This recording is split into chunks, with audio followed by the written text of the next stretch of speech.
Yo, what up? Doing this quick little intro. This is the first episode of Tech, Etc. To give you guys a little bit of a background, this is going to be a podcast that covers a variety of things. I said Tech, Etc. because it'll be a little bit tech-based because I like talking about those things, but I also like talking about many other things. Cars, life, relationships, music, shoes, fashion, photography, cooking, food, traveling. So I like to call tech, etc., because technology kind of infiltrates every one of those categories. There isn't a category I mentioned that doesn't have technology inside of it. So it only made sense to call this podcast Tech, etc. So this first episode, it kind of started off as a test. It actually was supposed to be the episode, but me and my host, Mikel Casanova, we just kept talking because this is what we do normally, and we just had the record button on the entire time and just had our normal conversation. Given the next episodes, they'll have more of a structured base just so that it can move along a little bit better, so there's less, silence in certain parts that you might hear. So that's just me giving you the quick little preliminary, introduction before you hear this first episode. They're going to be hosted across multiple forums, multiple websites, SoundCloud. We're going to have it on YouTube. We're going to have it as a podcast that you can hopefully get on iTunes, Google Play, and all the other major players in this podcast game. I'm also the main host. My name is Cameron Biggs. I'll go by Mr. Biggs. Mikel James goes by Mikel Casanova. That's also his YouTube handle. I'll be plugging his channel as well. He does a lot of unboxing and reviews as well. I probably mentioned this. I recorded this after we did our podcast. So this is basically repeating some of the things we mentioned at the very end of our podcast that you'll hear on this first episode. But anyways, as I said, this podcast is going to evolve. There's going to be more music. I'm a producer.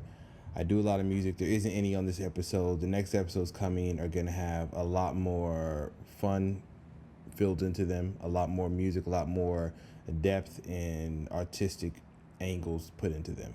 That's how I look at this podcast. I want it to be fun. It's just my opinion, me and my boy's opinion on things. It's not factual. We do have a little bit of a background. I personally work in IT, so does he. So if it comes down to technology and talking about some of the more intricate details, we can't talk the talk. We can walk the walk as well. We both worked in retail. I used to represent Microsoft. He used to represent them as well too. I came from a car background, so if you hear me start ranting about cars and stuff, it's going to get real serious. But I'm glad you're here. Thanks for listening to this first episode. It's an hour long. You don't have to listen to the whole entire thing. Moving forward, they're probably going to max out at about an hour. There might be a few under them. The titles of the podcast episodes will kind of highlight some of the bigger topics we spent the most time on.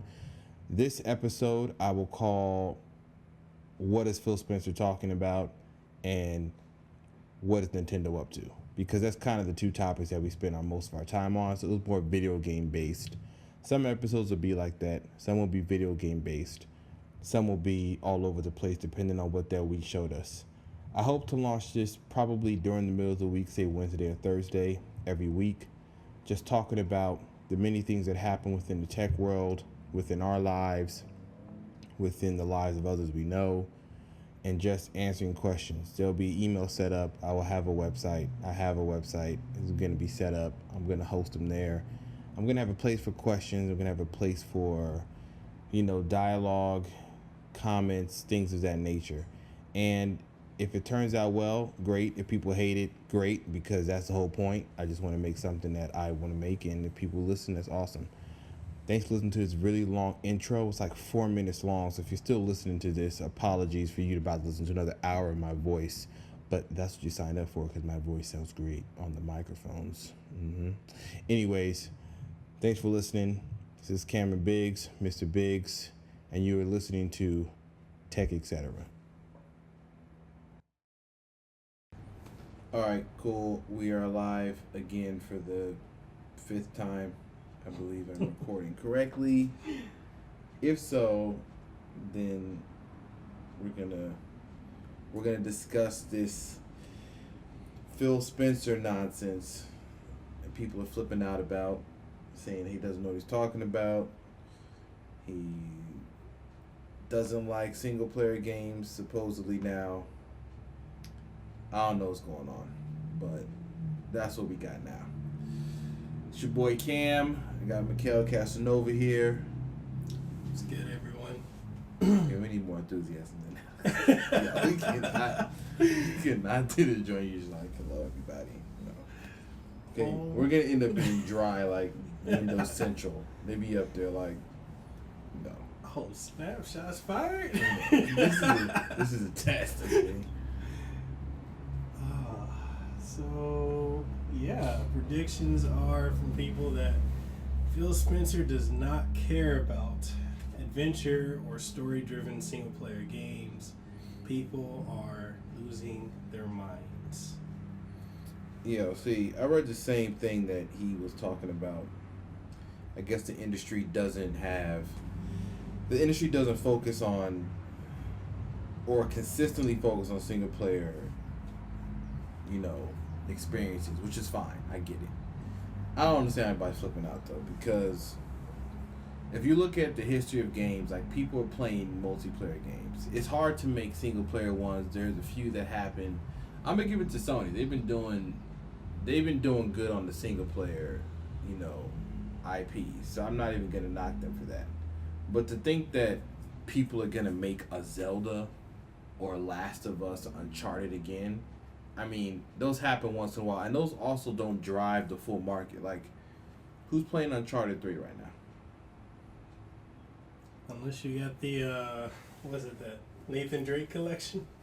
But Uncharted had multiplayer, but it was still single-player driven. Sure. And who's still playing Uncharted 3? Nobody. So Sure. It goes to the next one. Even Horizon Dawn, I mean, it came, but people that played it and beat it are just going to be like, I'm done. That's getting traded in. You go into GameStop right now, guarantee you there's multiple Horizon Dawns chilling. Yeah, that's true.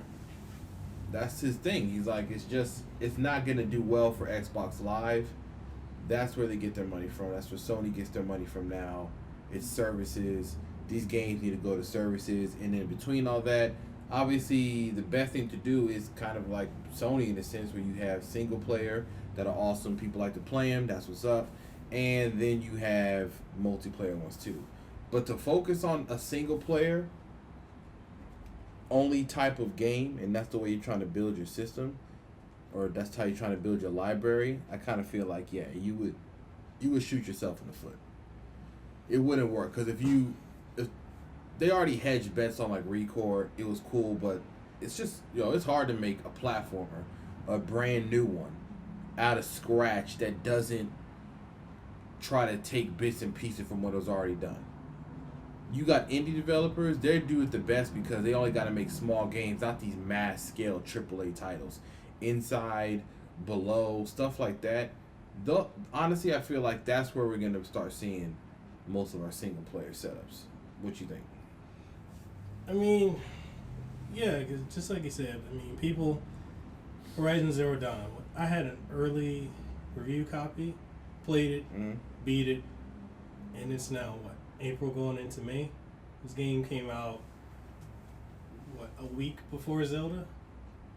Yeah. I haven't touched it since. That's yo. Same thing with like Uncharted 3. I beat that. When did that come out again? I mean, yeah, that's what he's basically saying. It's like, these games are awesome. Everybody plays them. We get it, but once it's done, it's done. Unless people are gonna speed run it.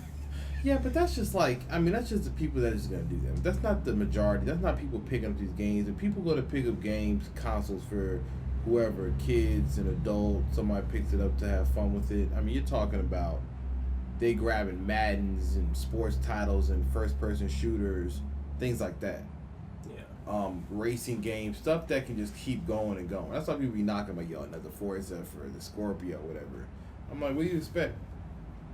I mean, it's gonna have to come down to that, because think about when he talks about the services in games. What's one game that's still highly played to this day? Black Ops 2. Still, people are still. That came out 2012?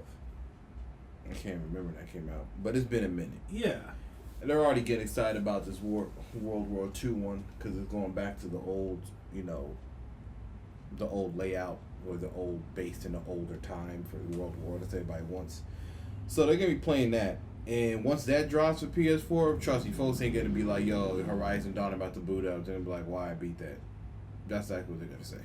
Well, y'all know where we're gonna be on Titanfall. That's what I'm at. I'm sorry. It's a Call of Duty. I mean, honestly, World War II, I do like that layout. I do like that. What's the right word I'm trying to find? I don't want to say cinematography, but that type of world is I like more so. So I might possibly get this one. If there's a fun co-op campaign that we can jump on, I would do it for World War II one.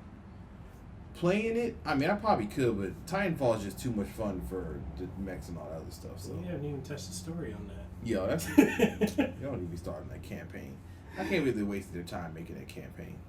They could have easily just made the game multiplayer and just let everybody cry a river. There's no single player campaign. Like, who played that? You played that single player campaign, you beat it, and you went right to multiplayer. Once again, talking about how single player joints ain't holding down. I don't know who's talking about they need single player in Titanfall. Like, that was the reason why the first game wasn't as great as it could be. That was people's argument. If it had single player, it'd be even better. Lies. Yeah, the single player on Titanfall 2 is not even that great, to be honest. It ain't a single player game. Like, No. that joint should always be, when they make Titanfall 3, like, just cut the shenanigans, okay? Like, nobody cares about this single player campaign. The few that do are a minority, okay? Like, just go straight to multiplayer. Yeah, I know somebody's gonna say it's only online, but guess what? That's the world we live in. So I don't know any game that you're playing these days that doesn't have some online connectivity or something like that. I mean, I'm sure you can play them, but you're definitely playing Titanfall 2 the way you should be playing it without internet connection. That single player campaign is not holding you down that long. That's true. And you won't even be good playing that joint. You'll come out and you'll be trash online. I think I played that campaign for an hour. I don't even play it. I might play just to get some random, trophies and stuff like that. But honestly, that's not even. I literally turned that game on and hit straight to multiplayer. I was like, I do not care about this campaign. It's like saying you're gonna play Street Fighter for the story. Essentially, that's what first-person shooters are. Because I mean, I might give a benefit of the doubt to Call of Duty or Battlefield because. The World War II when it's coming out, at least there's a story there. Like, you can do like the D-Day, story. Like, you can do something that has some history. So it's a lot bigger than a one like Titanfall. Like, it's like, come on now. Like, it's not that specifically should be approached like a giant playground with pilots and mechs and all that other stuff fighting each other. That's how it should be. So yeah. Anyways, that's my thoughts on this Phil Spencer thing. I think people are just flipping out because they're not approaching it like an industry person. He's not stupid. He's just talking numbers on the back end that we ain't seeing. And of course, most people don't want to hear about all that because they're like, that's not how the game industry should be ran, but that's how it's ran because folks got to make money and I ain't trying to hear nothing else. Some people think this is the second screw up that Microsoft has made since the 2013 E3. They're doing alright. Now, obviously, this whole you gotta make it go like extra deep on this nonsense that people be trying to talk about. Okay, so you have this world where Sony sold like 60 million PS4s. Yeah, you notice they've gone back to that. They're not even they're going back to one. Because they're not gonna compete with Microsoft talking about who has a better console. That's not gonna. Remember, I said this. Did I not say this when I saw the Scorpio reveal? I said Sony is gonna go back to talking about console sold, exclusives, and bigger install base. Yeah. They were trying to talk that noise with the PS4 Pro like we got the most powerful console. Scorpio came through and just wiped the floor with them like, get that trash out of here. Same. That joint's the PS4 1.5, okay? Get it out. So, I mean, the whole idea that They sold what, 60 million, which is a stupid, crazy number. Microsoft did probably what, like 30 to 40 million? Yeah. I mean, either way it goes, they're selling more than they did respectively with the 360 at this point in time in their respective lifespans. Yeah. It's still a lot of consoles. I mean, yeah, Sony got them by like 20, 30 million units. Okay. You can't tell me that selling 30 million of anything that cost $300 or started off costing 500 or 250 is a fail. If I put it up again, that's like me telling you that, I don't know, Mercedes-Benz cars are trash because Toyota sells like 800 million more than they do every quarter. It doesn't matter. Like, the numbers didn't matter. Like, that's not how we're going to talk about who makes an impact in game. The problem is that's the talk we have now because everybody got caught up on the sales numbers. So it's always, well, Microsoft lost this generation because Sony sold 20 million more. I'm like, so we're back to numbers now. That's what we're doing? Numbers. Because when we talk numbers on something like numbers don't matter. Like, it didn't matter. Tell Android and Apple people, Android people be like, yo, we sell more Android phones. Not by a specific company, just the operating system itself is on way more phones than iPhone. Tell anybody what's the best phone in the market, and majority of them are going to be like, it's going to be an iPhone.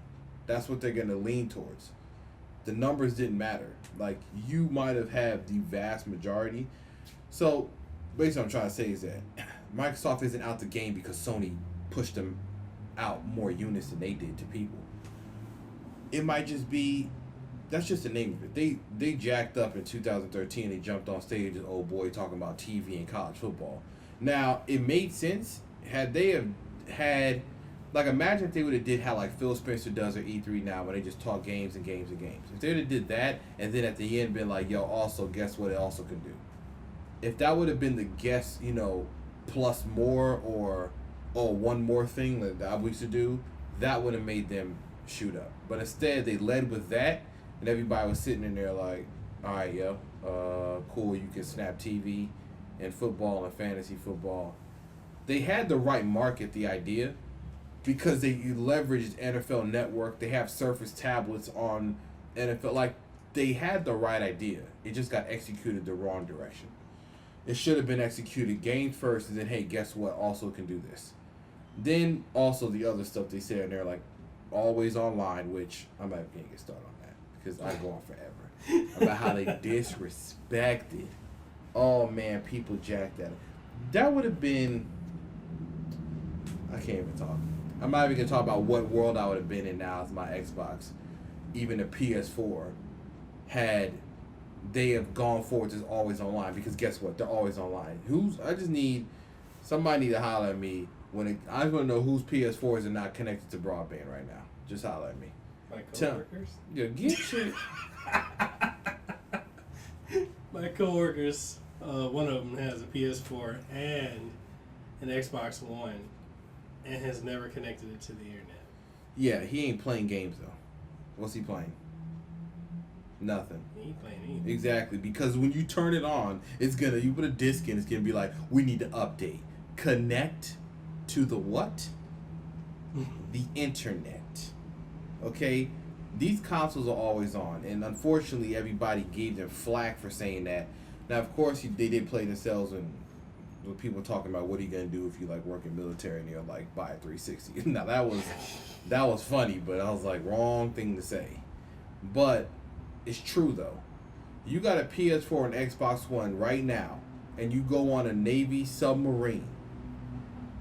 But you best update that as far as you can now, and whatever game you got, you best update it completely. That's all you can do, and that's it. And hopefully nothing goes awry when the system's like, my internal clock has noticed that you haven't updated nothing in 6 months, something like that. Then you can play, but still, what they're basically saying is that you're not playing nothing online. Those guys aren't either. And half the games that are out now that people are talking about, you need to play online. The Mads and the NBAs, the first-person shooters. Like, they weren't wrong. It's just that they had to take the brunt of it, and Sony wisely caught them slipping and was like, hey, this is how you trade games on our system, no DRM thing, which wouldn't have been the case. They had that whole feature where you could literally share your library digitally with anybody up to like 10 people, whoever you wanted to, or it might have been less people, but either amount of people could have shared it and use it anywhere in the country. But nah, they were like, nah, you can't share games. Nobody sharing games. I don't see no commercials again since they passed it off to the president. Like, it's how you share games. There was no more commercials talking about share games. Have you seen it? Yeah. I don't even think, actually, with one of the updates, I think they got rid of that. On which, get rid of what? On the PS4. Well, I'm talking about how they're showing like you can physically take the game and share it with someone. Like, remember they did a commercial like that? Yeah. If I remember, or some sizzle reel, they were like, oh, here, my neighbor dropping a game. Ain't nobody dropping on $60 games. Get out of here. Like if you's not my boy, you ain't just getting those $60 game, okay? And we're not just people. Ain't that many people out here just copping stacks? It ain't like the 64 days that you just had like. I mean, we're talking about the golden age of sharing games when there is new IPs dropping that we're playing now at a rate that you couldn't even keep up. It like 1 year it'd be Star Fox, Mario, Banjo-Kazooie, Perfect, like all in 1 year. Now we're like, it's radio silence in the summer. After E3, it's a desert out here. Then the holiday comes, the 2 or 3 that drop happen. You got the every year ones, the first person shooters and the sports titles. That happens every year, so around September and October you can bank on something coming. Racing games kind of follow that same history. September comes, I'm sure Forza Motorsport 7 will be here. But we talking about something original, like you still gotta wait a while sometimes. Like, I want to play Sea of Thieves. That junk ain't coming no time soon. We got the Switch. The Switch is probably the newest system that has like games dropping fast. Like, it's launched with Zelda. I got Mario Kart. Splatoon about to drop. Then later in October, we're talking about Mario dropping this year too. If you want to talk about somebody launching something in a year's time and slapping all the hits on one table, then we're gonna be talking about Nintendo at the end of this year. People are gonna be like, show me what everybody released this year. Now, Microsoft probably is gonna be at the bottom of this list and be straight up, unless they got some fire to drop in E3. But when this Scorpio drops, they're going to have to drop a banger. And I know Forza is one for me, but I know it's not for the masses. They're going to need, I don't know what. I don't think Halo is really going to do it for them. Not like that. What do you think they could drop?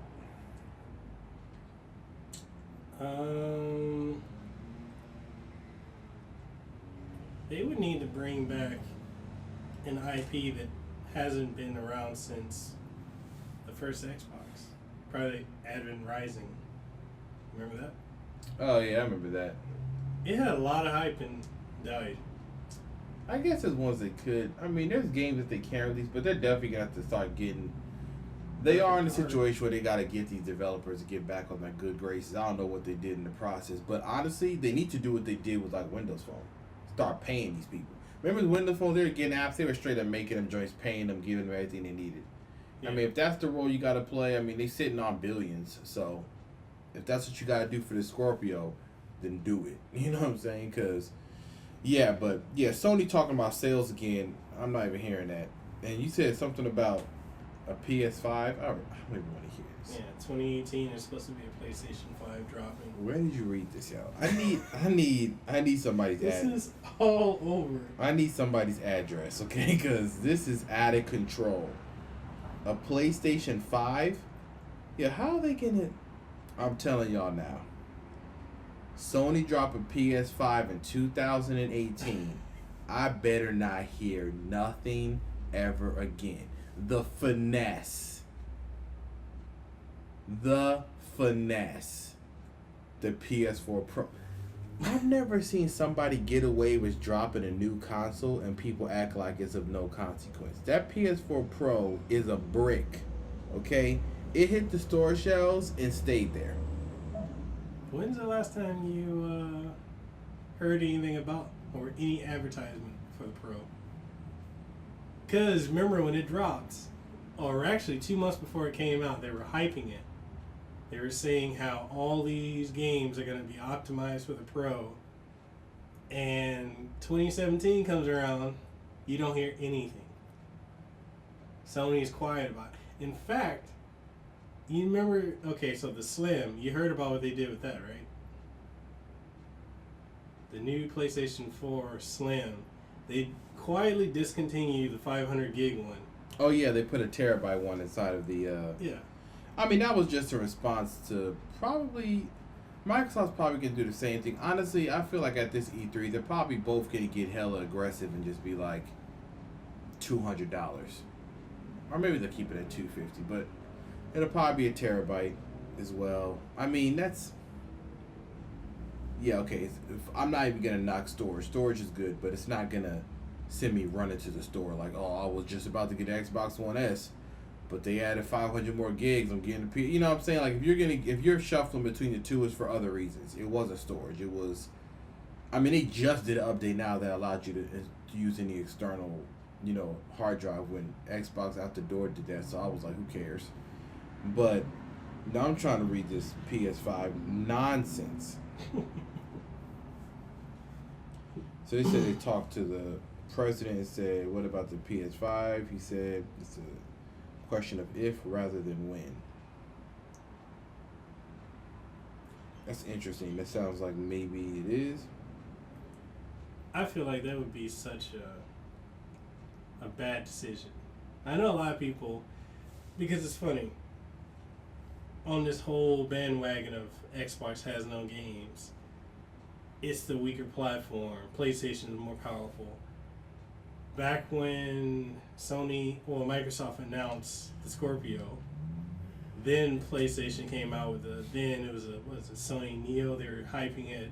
They dropped the PS4 Pro, and then radio silence. And now all these fanboys are like, no, we need to have a new PlayStation to compete with the Scorpio.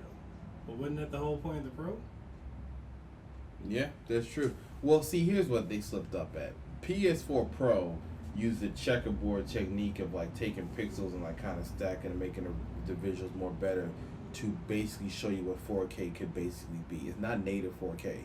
It can't do native 4K. That was a big thing that Phil Spencer kept saying, like, Scorpio's doing native 4K. You already seen the stills or what Digital Foundry talked about, and they said, no, this thing can do it. Like, fully do it. There's no questions. Now, a PS5 obviously has to do 4K native. Would it be more powerful than Scorpio? Probably. But I don't think by the margin that they just trumped both the PS4 and the PS4 Pro. Because you're talking, if we get into the numbers that don't necessarily tell the whole story, say 6 teraflops, right? The PS4 and the Xbox One do like 1.8 or 1.7. Roughly. And then the PS4 Pro does what? 3? Yeah. In Utah, they doubled that. They doubled that and basically quadrupled or tripled, the Xbox One and the PS4. So to double, if they were trying to double the Scorpio, they'd be talking like 12, which isn't happening. Okay, so the most they're going to do is they're going to match what the Scorpio does. They pretty much pushed the Scorpio up to the point where it gave them that buffer that whatever you announce for the PS5 is either going to match this or you're going to only edge us out. And by that time, if you're only edging somebody out, we're going to be back at the same story talking about power, which all the people are crying rivers like, horsepower don't matter, you don't got no games. When the Xbox launched with way more games, I swear all you heard was people talking about the PS4 next to my Xbox One had more power. And I'm like, it don't matter, I ain't playing it. It got dust on it. It's plain dust, okay? The last thing it played was a Swifter, okay? So, like, it's not... Now they're doing good. They're firing all cylinders. I'm not even going to knock them for the late 2016 and 2017 current lineup now. It's on fire. Xbox One has been silent. Yeah. I want to say after September, because after Forza Horizon 3... Gears knows it. Gears, Titanfall 2. I mean, that's multi-platform, but it was a big deal for Xbox people. Yeah. After that, yeah, it's been silent. But I mean, I'm hoping that the silence on Xbox front, it isn't collecting dust my Xbox because I'm still playing the games it has. But I'm hoping that the next front, the reason why it's so quiet is because E3, they got some smashes. I keep hearing Phil Spencer say they got stuff that we don't know about. He got secret sauce, something he's stirring up in the kitchen. I mean, I need to hear a lot.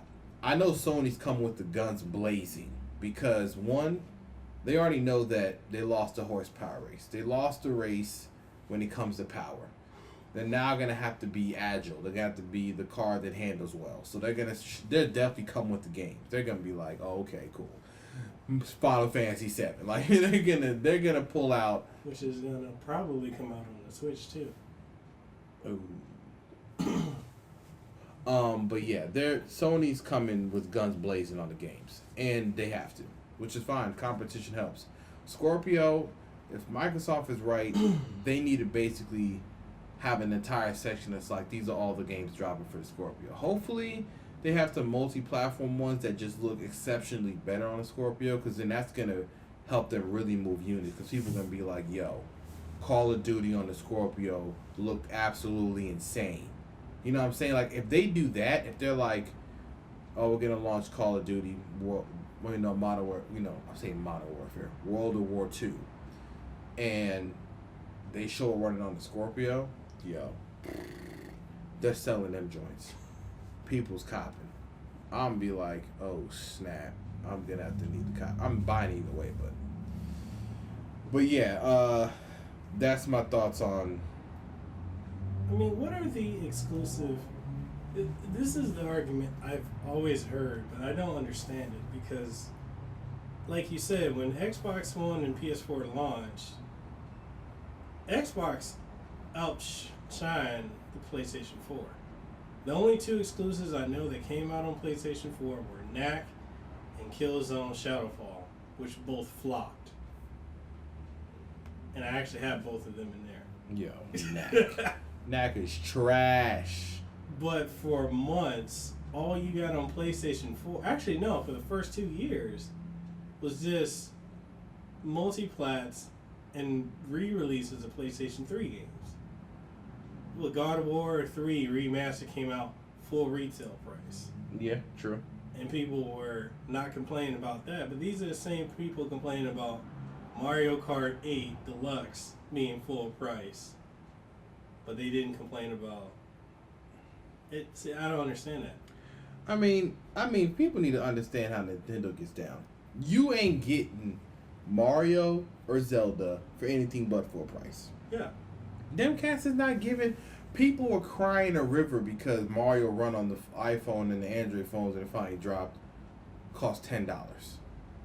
I mean, I personally haven't bought it for $10, but I mean, if I played the game more on my phone and felt like I need the other, I would give them $10. I wouldn't be mad at that.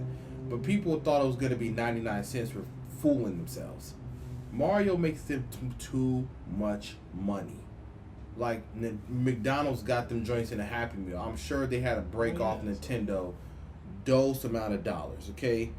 Mucho dinero, okay? Like, there's no way that they were just letting Nintendo be flexing on anybody that uses Mario for any way that they didn't authorize. Them dudes in Japan that had that Mario go-kart tour in Tokyo got to shut down. Nintendo came through, was like, here, buddy, guess what you're not. I've been seeing them dudes running around on Instagram with videos of people doing it for years. Nintendo was just watching it like, all right, you're making too much money, shut it down. It's like, so, I mean, that's just how Nintendo gets down. That's their bread and butter. You might say it's a repeat of the same thing, but this last Zelda showed you that we don't care. Okay? Us Nintendo fans, myself included, we copping. Okay? Yeah. So, I don't care if Mario Odyssey is another Mario, it's copped. Okay? It doesn't matter. I mean, Nintendo stays alive for that reason because they have an ability to do something with their franchise that other people don't have. So what's your thoughts on knock this mic over? What's your thoughts on people saying that Nintendo should die and sell their IPs to Sony or Microsoft? They'll never do it because they don't trust anybody else with their IPs, and we already see that. I mean, Nintendo has too many IPs to begin with, and enough on their own that we want them to re-release or do. They're not giving it. No, they would. I wouldn't even trust Sony or Microsoft with the likes of Mario. I'd be sitting here stressed. I'd be like, yo, they got these people about the multi-platform Mario. This junk about to be trash. It's like the Banjo-Kazooie nuts and bolts on the 360. Yeah, I mean, that was not a good follow-up. There's a way certain IPs, but Nintendo's not giving them what Nintendo does because Nintendo controls their future, and they have it regardless of all the other noise about them losing shit. They're not losing money. Like if they would have gone anywhere, it would have happened at the GameCube. They wouldn't have made it to the Wii. They wouldn't have been able to survive Wii U and whatever since they survived in a sense, and they wouldn't be on the Nintendo Switch. And of course people are gonna be like, yo, the Switch is gonna be underpowered, but we already know they basically did what they've been trying to create this entire time since the GameCube. They basically made the mobile console. That's what they wanted to do. No, it's not a 3DS because it has more power, obviously. So the 3DS isn't going anywhere. The 3DS is perfect for the kids and the adults that want something quick to put in their back pocket. I'm not putting a Switch in my back pocket. I can bring it with me, but it is still more of a sit down and be immersed inside of a full game. 3DS, I can whip out my back pocket as I'm standing on a bus. You can do the same thing with the Switch. You can do the same thing. Same video people put in their pocket and stuff. But still not the same. The 3DS still has its market. It still makes sense. Even the 2DS one, they made that probably because they're probably staring away from doing 3D stuff, which is fine. The 3DS is still out there. They're still going to keep making it because there's still going to be a market for it that want it. But if you had kids and you wanted to give them a handheld little game, what you buying? You buying a 2DS or a 3DS? End of story. People are losing their mind over that 2DS XL. Some people are saying that proves Nintendo has no faith in the Switch. And these people didn't make a company called Nintendo. Like, I just want to know what these people... I just want to know what businesses these people are running. Like, please show me your credentials. Because, I mean, it's all opinion. We all have opinions, which is cool. It's fine. I have my own opinion. I have no credentials on half the opinions I say.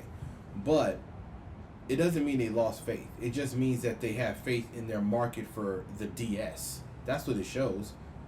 That doesn't show you have lack of faith. It means you have so much faith in your business model that you're going to, on the eve of having released an entirely new home console, you're going to release a brand new handheld that essentially is the same thing as the wedge shape one you already have out. It's just the clamshell's the bigger screen that everybody wanted. Sans the 3D. You basically they're phasing out the old 2DS. Possibly. I don't know if they are, but something tells me that from here on out, it's 2DS XL and 3DS XL. That's a pretty simple business product lineup. 2DS, 3DS, Switch. Like, it's not that hard to figure this out. Like, you gonna look at the 3 and be like, I don't know what to do. Okay? Like, I will say one thing. At this time, I probably would have taken this moment to be like, phase out the 3DS, call it the Nintendo DS. Don't even have the name monikers. That's probably the one thing I say they should have done. At this point, they should have been like, yo, we ain't doing 3D games like that anymore, unless they have some in the market that we don't know about. But I would have been like, do a DS line. Remove the names. Nintendo Switch, Nintendo DS. Plain and simple. You know what's going on.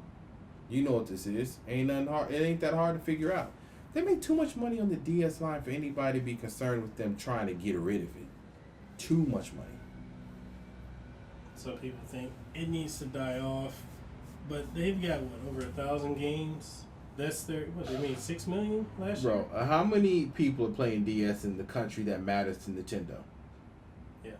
I mean, America is a big market for anything consumerism.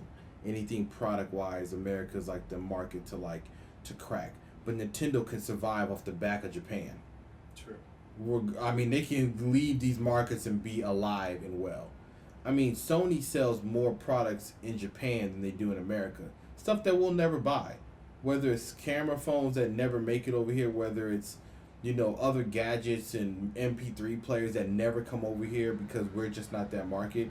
Sony sells, if you're talking about a gadget outside of their gaming console, which is their bread and butter now, what are the things that Sony known for? It's cameras. DSLRs, big, huge cameras. What's the next thing they're known for? TVs. Then you have potentially audio. That's it for them. All the extra quirky things that Sony does, and they don't even do that stuff at the rate that they used to do. Like Sony in the mid-90s used to be like the one. It was like, you got the Sony stereo system. You bought the one. Like there ain't nothing else to talk about. It's not that case now. Their TVs still are in the same league as the highest end TVs. Audio, they're just fighting the battle with everybody else. And I'm talking like sound bars and TV stuff and home theater systems. They're just in a fight with everybody else. They're not necessarily leading the pack. There's too many players in it now. Especially in Bluetooth speakers, like little portable ones. There's too many players in it. They're not leading the way. I do lean towards them sometimes on some audio because I feel like they do a little bit better. But the mass market, point being is that Nintendo doesn't have to worry about necessarily playing to the same field that the rest of the market does. They do it by their own. They go their own way. We bought the Switch. Ain't nobody finding Switches. They're joint sold out. NES Classic is gone forever. So, man, NES Classic. That's a whole other story. But before this turns into the Nintendo episode, that's exactly what will happen. But yeah, I mean, Nintendo doesn't have to focus on that. They beat to their own drum. They always have. They always will. The moment they stop and they become an IP, go ahead and talk to Sega how that's been. Okay, I just want everybody to go talk to Sega, ask them how it's been being a IP developer, and Sega's sitting on countless IP. Well, I don't want to say countless. No, I'd say countless. Well, they had a lot of third-party people that were playing to them only, like Capcom and stuff like that in the early stages. But, I mean, they still got Sonic, and Sonic hasn't gotten no respectable love In like nearly 20 years. So ask Sega how that's going for them, and they'll be like, not good, okay? Capcom's going that way too. Well, Capcom's always been a developer. It's just that Capcom is just outside of Street Fighter, and they have a lot of other titles. They just refuse to do them. Like they won't do Power Stone. Okay, stay calm. I'm gonna stay calm about the Power Stone. I'm just saying that if anybody's listening, can you imagine if they went full throttle with Power get in Stone? contact with whoever is in charge of Capcom and just let them know that there's millions in the vault and it's called Power Stone. Okay, that's all I'm saying. Can you imagine if they pushed that? Smash Brothers would have competition. Give it to Nintendo, like straight up. Give that joint to Nintendo. Make it the same cartoony type graphics. I don't need nothing realistic. I just need 60 frames, new characters, and bigger like it is so simple. Why? I don't even want. Capcom, if they want to, they can become as big as they want, but they, for whatever reasons, they're not going to do that. So I don't even know what to say. But as far as that goes, Nintendo's in a good space. If you ain't got a Switch, go get it. If you can't find one, stop sleeping. Get on Craigslist. eBay. If you want an NES Classic, I'm sorry. Them prices on eBay are astronomical now. I thought they were high when they were $160. Them bad boys is comfortably in $3s. Almost makes you want to sell mine. Which is funny. Let me find somebody slipping out here on Craigslist and I'm buying it and it's going on eBay. No, because it's funny. People were making fun of the NES Classic saying, why would you spend $60 on that? And those same people are the ones that are complaining. Listen, it's about the package. Everybody who's into tech and games knows there is emulators. We get it. We understand. We know. Cool. But guess what?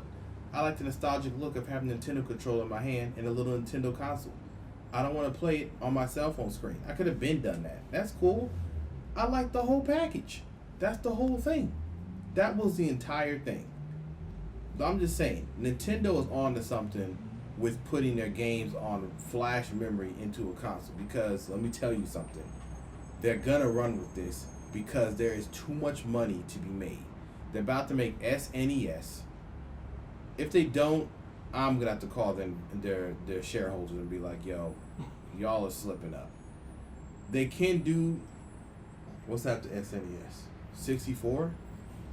Let them, oh my goodness gracious. They do a ROM 64 and it's going to be curtains. But they have the power to do it. We have the technology to do it. The 64 probably cost them, they can do that with like 30 games in there for like $100. Mario 64, stuff like that. Everybody and their mama buying it. They're sitting on the technology all the way up into the Wii to make a case for releasing just something nostalgic for every holiday season. And they're gonna cancel it again. So the SNES, when it drops, just get outside, start camping now. When it comes, don't listen to anything they say about supplies because it's getting snatched up. Didn't they sell like 2.3 million of the NES Classics? They sold. We're talking business again. I mean, yeah, it would make sense to keep making it. I think they didn't want to have to make it and then see it dive off. That's another thing to remember. I don't think they wanted to see it dive off and sitting on shelves. They wanted it gone. They don't want it next to. They don't want it next to the Switch. Even though all the people that still want it, you still gotta make it. And at some point, you have to keep making it. And at some point, it will die off and it'll be quiet. And I just think Nintendo just didn't want to get to that point where it would die off and be quiet. Because think about all those Sega Genesis classic things sitting on shelves. Yeah, exactly. I think that was the main thing. And they axed it for that reason, so it made sense. So, that's my take on Nintendo. Seeing how this is Tech Etc. podcast, I'm about to jump on to something else. What else happened in tech? So, the S8 dropped. Mm-hmm. Everybody has one.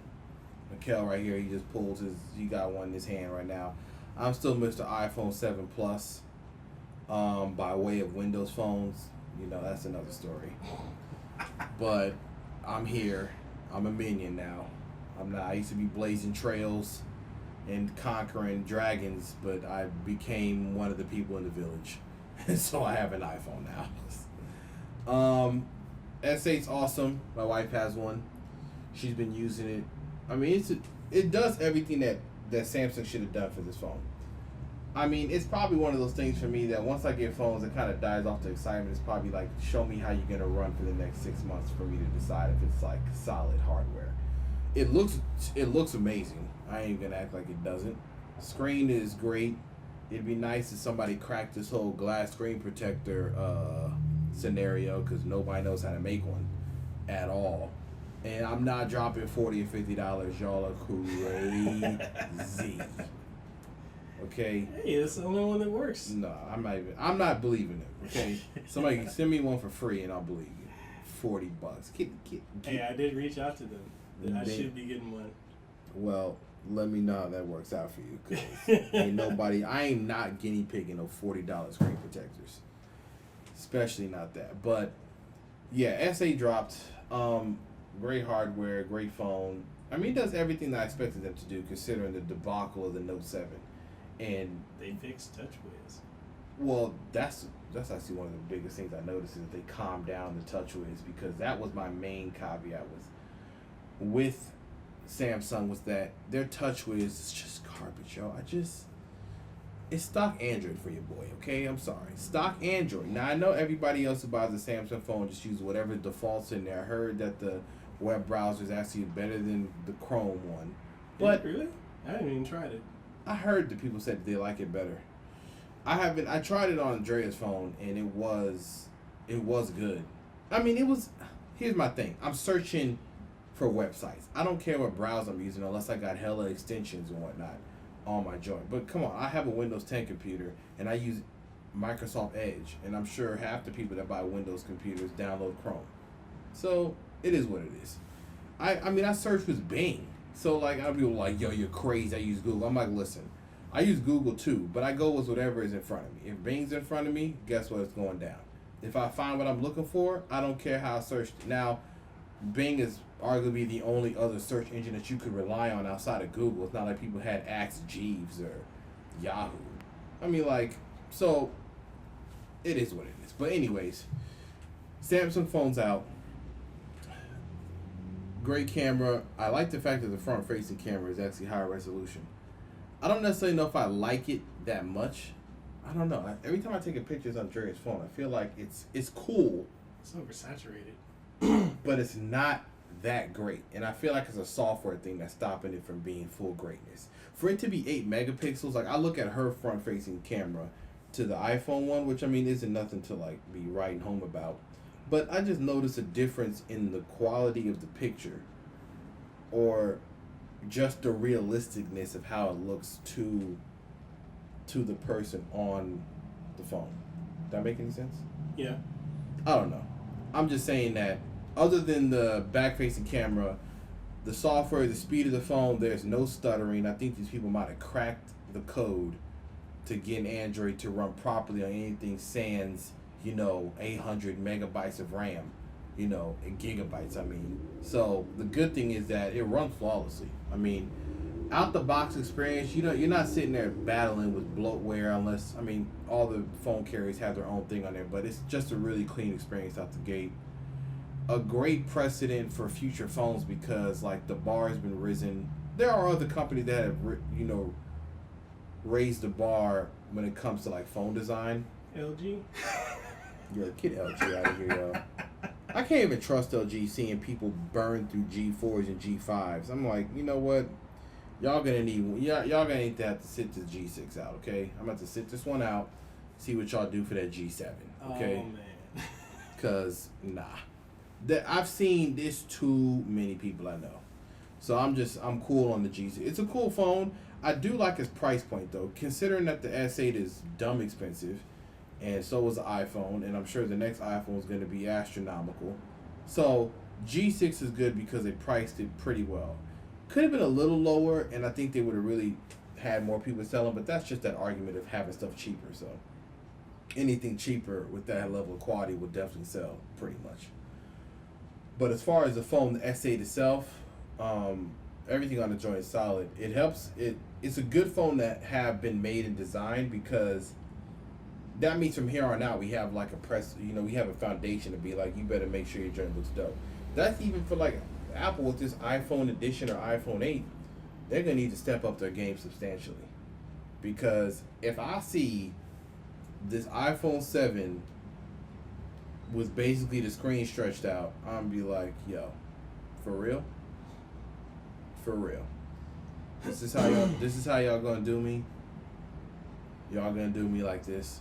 Honestly, what I wish they would do, I really wish that Apple would just succumb to the idea of making their phone, like if they made their phone as thick as this camera hump on the back of the iPhone 7 Plus to make it completely flat and stuffed obviously a much bigger battery in there that, and they had even longer battery life, I think that's the play they should go for. I think the play they need to go for is battery life. Because Samsung had to calm down with their battery life, blazing the trail because they tried it with the Note 7 and that was the issue. They put a too big battery in a small body, so this time they got conservative, which so far from what I've seen it's been fine. But maybe the future won't have the same thing. So I feel like Apple this time around, when it comes to the way that they operate, they need to go for the battery life. I just wish it'd be a thicker phone, no camera hump, long battery life. Honestly, it doesn't have to be such a radical redesign. I like the way the iPhone looks now. It kind of just falls into your hand or falls into the background. I know some people want something more exciting like the chrome back on the original, iPhone and stuff like that. They could bring that back. If they were going to do a redesign, I kind of would want it to be like more squared off, like really industrial. But it'd be like sharp edges and people would be having jokes like you can kill yourself with the iPhone and all this other nonsense. But given how the SA performs, I mean, I'm not even going to go through talking about it because there's enough reviews out there. SA is the best, honestly, the best smartphone on the market for Android right now. You put it up against the iPhone 7, your preference is going to lead you whichever way you want to go. It ain't going to be about who's doing better. You like iOS, get the iPhone 7. You like Android, go get an SE. It's that simple. Honestly, it couldn't be no more simpler. People should praise the fact that it's this simple. Probably not praise the fact that it is this simple, because that means choices have pretty much come down to the top players being Samsung and Apple in their respective markets. And then you got HTCs and LGs playing the mid range to high field, which is fine. That's just how it is. But I don't know. SA cool to me. What you think? Yo, we got the hater ambulance coming through, trying to shut down this podcast. If y'all hear background noise, this is how we doing. We out in the streets, okay? That's how we're doing this. I mean, honestly, how long have I had this essay for like a month? I mean, coming off of the Note 7, I really feel like they just took the Note 7, removed the S Pen, and there you go. Style-wise, it's sleek. It does fit right in the hand. In comparison to the iPhone, I would say, yeah, you can't go wrong with either one. I mean, some people would prefer the Pixel, and I'm one to say that because I also have the Pixel. I like it, but I don't like not being able to expand the storage. Now, they're going to need to fix that with the Pixel too. Which one do you have? Is it 32? 32. See, that's the problem. You can't do 32. Yo, 32 gig days are over, everybody. Okay, manufacturers, don't even play yourself. If you ain't starting off at 64, it better darn well have a micro SD card slot. Guess how much free space I got? Probably what, 13? No. What? 8. What? After you turn it on? After between apps and the system updates, I don't even have music or anything on it. That's trash. Man. The trashness of that. That's ridiculous. No, that's not a good look. Well, we'll wait till next time they talk about Pixel 2s and iPhone editions, which I'm sure I'm going to have to struggle to get one of those. I already can see this nonsense. I ain't going to see that phone until January. Because they're already talking to Dr. Evil about this joint ain't going to be made ready. I know it's going to be like pre-orders only at the Apple store first. Like, these people are going to make this a pain in the neck to get. I already can see it. Yeah, how are we supposed to do that with T-Mobile, though? I might have to pull a lateral move and be like, I might jump on that Apple program. They're not. This is going to be terrible when it comes to like getting that phone, the iPhone edition. I can't even speculate what it looks like. All I know is just going to have a full screen. It's probably going to be similar to the same design it is now. Better battery, Force Touch, Touch ID on this. If they do Touch ID on the screen itself, that'll be dope. That'll feel kind of futuristic. I hope they up the camera. I know Samsung played it safe with just having the same camera. I hope Apple decides that they want to get wild with it. Maybe have 3x optical zoom or more, higher pixels. I mean, what happened to the days of pushing camera tech? Yo, Nokia with Windows Phone was wilding. 41 megapixels. I was out there taking shots that people couldn't even dream of. But that's for another podcast. The death of my Windows Phone. That'll be the title of one. Is it really dead though? It's about as dead as it can be. It's life support status now. It's coming back. I mean, they got something in the chambers. I don't think they're going to be announcing it on this event they're doing next week. On Tuesday and Wednesday. Microsoft's doing some event but I think that's for educational devices. I believe what Microsoft is about to announce is some Microsoft Windows Cloud, which is like lightweight Windows running on ARM. If they might drop something that's really hot, and I want them to, because it might be something I can get on Dre if she wants like a little laptop or something, something simple. So we'll see. They're targeting Chromebooks, so we already know what this is going to be, a battle to the bottom with quality. That's what they're going for. Chromebooks. Nah, Chromebooks are cool. I mean, I use them after school, so I mean they have their place, and this is what Microsoft's going for. They're going for the education. That's what's going to be happening next week. that might wrap this up. I'm looking at the time. It's been about an hour. That was good streaming. So this was a test, but I might put it out there just because I talked a whole lot. I don't have no end thing. It's called Tech, Etc. I'll have a tagline at some point. Okay, I'm gonna be like Joe Buttons for a minute. Okay, I'll name that podcast later. Type status. Okay, I might have an end spiel, Tech, Etc. I know we just talked about tech this time. Next podcast, we're gonna be having a lot of different categories and things of that nature. Relationship, games, cars, sports, whatever it may be. Kel here is a big wrestling fan, so I'm going to let him rant one of these times on wrestling because I got nothing to add to that conversation. But I'm going to let him do his wrestling thing because I know that we're going to keep this organic. It's going to have a lot of other things in it. It's tech-based, but we like a lot of things. The music, Kel does YouTube. Catch him with Kel Casanova on YouTube. He does a lot of unboxing reviews. Me personally, I do this podcast. I do music. You catch me on SoundCloud under Cameron Biggs. And we're going to add more and more to this. This is the first one. First one's always the roughest one. But if you hear background noise, like I said, we're in the streets. If you listen to any other podcast that sounds like this is what makes us unique, okay? Makes you hear that we're live. Anyways, we out. Tech, Etc. It's your boy Cameron Biggs. I might have a tag name, Mr. Biggs. Yeah, I'm going to call myself Mr. Biggs because that's my real name. All right, it's Mr. Biggs. It's your boy Mikael Casanova signing out. Deuces wild. All right, peace.